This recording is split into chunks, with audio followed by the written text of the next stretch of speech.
Good morning. এখন breakfast করব। দেখো এইভাবে তোমরা কে কে খাও, আমার তো ভীষণ ভালো লাগে। গরম গরম বেগুন ভাজা আর একটা লঙ্কা, কাঁচা লঙ্কা উঁকি মারছে, এই লঙ্কাটা দিয়ে আর বেগুন ভাজাটা দিয়ে খাবো, ভীষণ ভালো লাগে। দেখো এর মধ্যে দুটো রুটি আছে, সেটা তোমাদেরকে একটু দেখিয়ে দিই। দুটো রুটি, এই যে কাঁচা লঙ্কা, একদম গরম গরম পাতলা পাতলা বেগুন ভাজা, আর এই যে রুটি, এই দেখো দুটো রুটি। তো এইটা আমার ব্রেকফাস্ট হবে।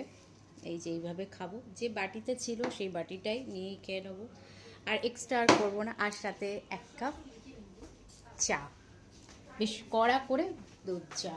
এই যে চাটা ফুটছে, দেখো চাটা সুন্দর করে ফুটছে। এবার গ্যাসটা বন্ধ করে চাটাকে ছেঁকে নেবো।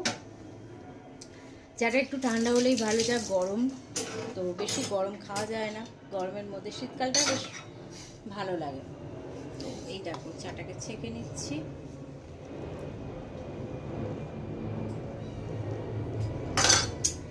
ব্রেকফাস্ট করে নিই তাড়াতাড়ি করে, চাটা ভীষণ অল্প হয়ে গেল।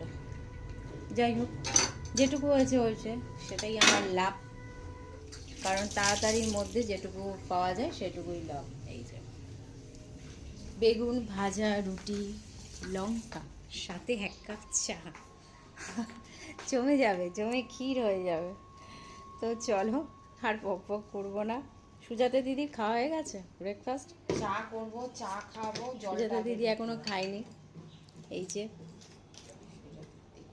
জল খেয়ে পেট ভরেছি। 10 টাকা দিয়ে জল কিনলাম, স্বাদ গেছে, খেতে এত কষ্ট বাহ, হয়ে গেছে। কিনে ওখানে দাঁড়িয়ে খানিকটা খেয়ে নিলাম।